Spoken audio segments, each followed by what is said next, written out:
My name is Arthur Wilkinson. I'm a board-certified interventional cardiologist practicing out of Ormond Beach, Florida.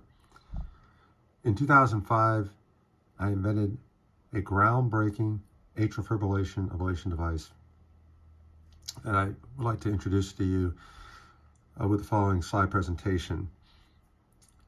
In 2012, the United States Patent Office granted me a United States patent for this invention.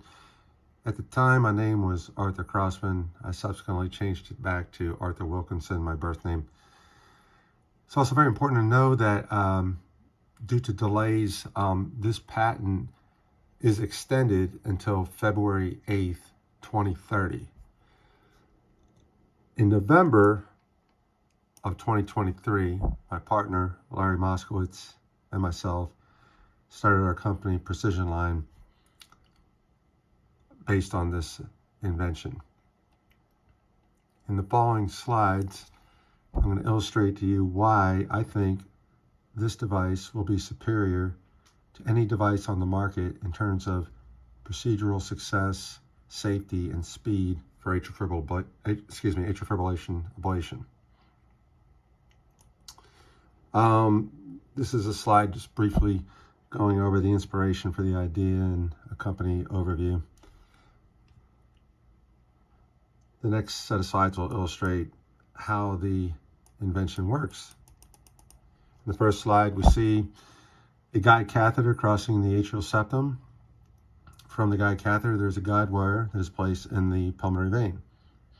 Notice that the guide wire is not centered. It has a bias to one side of the vein or another, which is due to the multiple tortuosities and turns that are necessary to steer the guide from the femoral vein through the inferior vena cava into the right atrium and across the atrial septum. In the next slide, we see very importantly that there's a balloon that's blown up from the guide wire, which centers the guide wire at the exact center of the pulmonary vein. In the next slide, we see a collapsed circumferential ablation device delivered over the guide wire. In the next slide, we see this collapsed circumferential ablation device expanded. So the way to think about this is if you took each hub and pulled it in opposite directions, it would collapse into a linear structure, as you saw in the previous slide.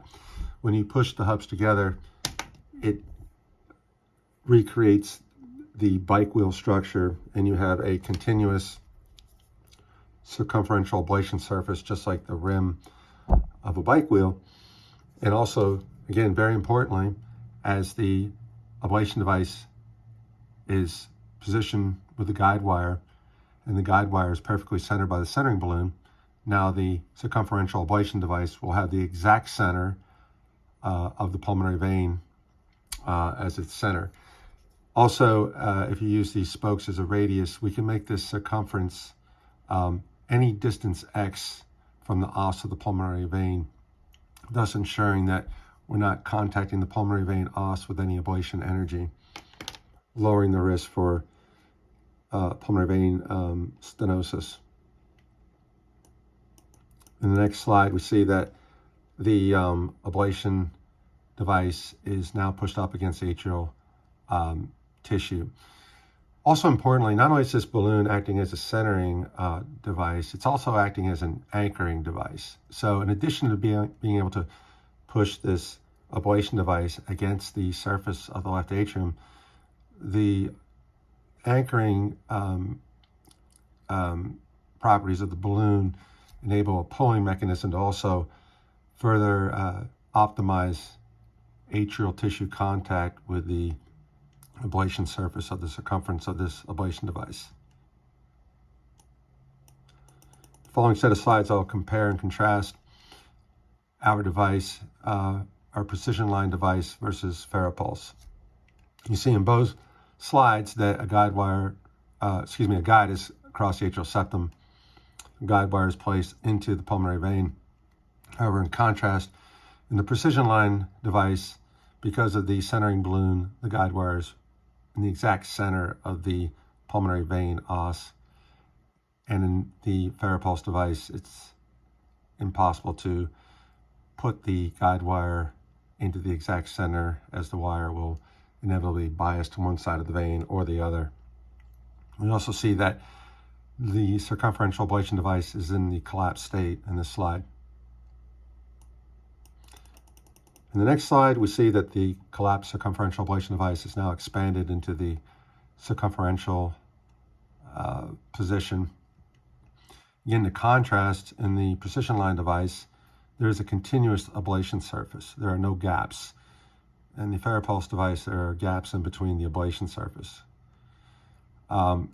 Gaps could be placed in the precision line ablation surface if desired, but in this case, we're going to have a continuous ablation circumference centered perfectly around the pulmonary vein, with an exact radius X of distance from the pulmonary vein os, whatever be desired. Again, importantly, there will not be any biasing of the ablation device to one side or the other due to the biasing of the guide wire, because it is not centered by a centering balloon. In this slide, again, we see that in the precision line device, that due to the centering balloon centering the guide wire at the exact center of the pulmonary vein, that the ablation device will also have its center at the exact center of the pulmonary vein, and the circumference will be equidistant at all points from the os of the pulmonary vein.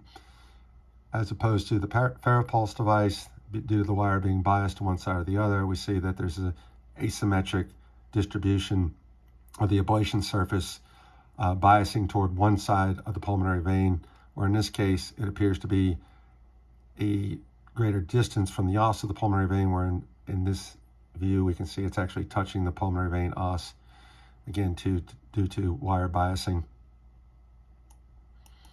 In this slide, we see FARAPulse's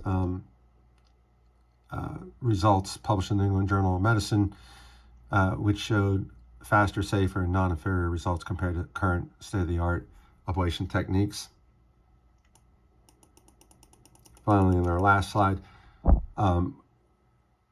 my partner, Larry Moskowitz, can be contacted at 954-336-4865 or email mosky22@gmail.com, or I can be contacted at area code 386-405-5710, or my email RENNY_CROSSMAN@msn.com.